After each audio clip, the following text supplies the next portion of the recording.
You mentioned the word church, and people often think of it as a place, an address, a location, something that's static and doesn't move. But Jesus created the church to be His hands, feet, and voice.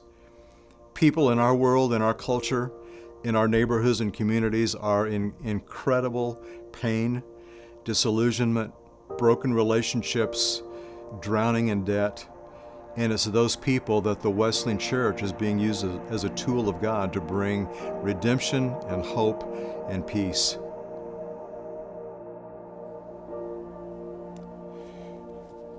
I lost my mom in a car wreck when I was just before I started kindergarten.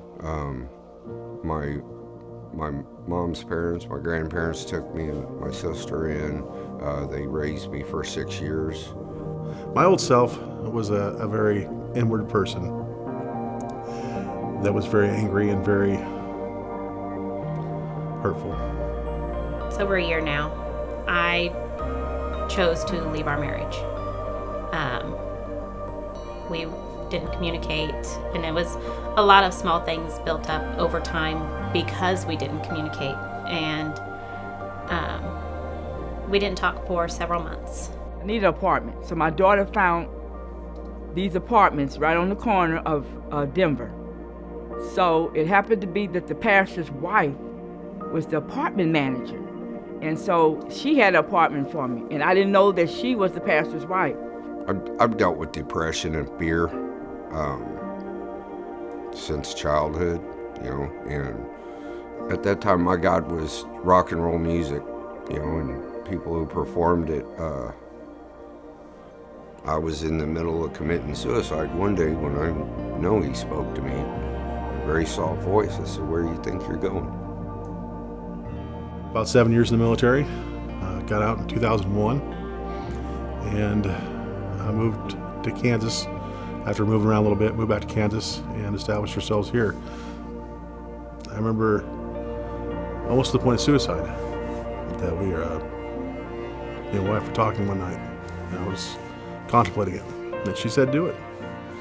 And she'd actually planned for it and had a life insurance policy out on me.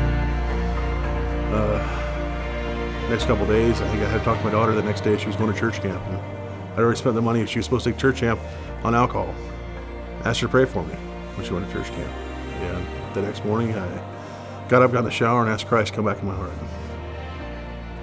And then Richard reached out and wanted to meet up.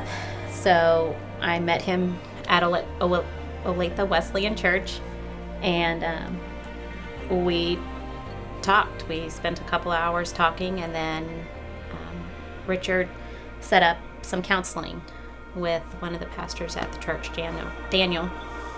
So she got to talking to me about coming to their church.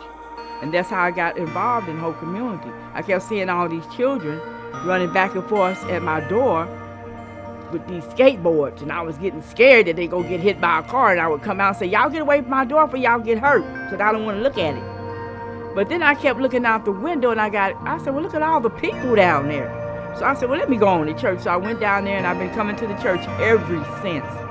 We thank God for things that have happened, but we look forward to bringing His message of forgiveness and reconciliation to other people, other neighborhoods, other communities in the weeks, in the months, in the years, in the decades to come. I had tried many things looking for what truth is in life and what reality is, and tried many things. And I always came up empty, and feeling hopeless and helpless.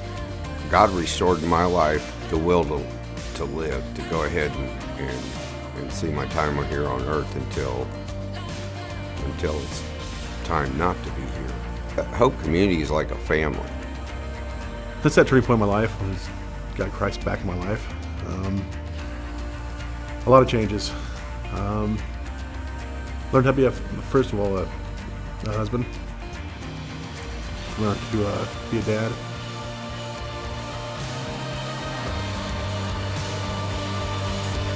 I felt like that first time I came to church with Richard, I was scared. I was like, oh, I'm the wife that left. I'm nobody's going to like me, everybody, I'm going to be shunned. And I didn't feel that way at all. Everybody was so incredibly friendly and welcoming, and there was no judgment. I never have felt judged, which has been great. We both have found that if you put God first at the foundation, then you can work on each other. It works a lot easier. Our marriage was so broken that I don't think we even had love in it anymore. And because of our journey and because of finding faith and prayer and God, love is back in our marriage.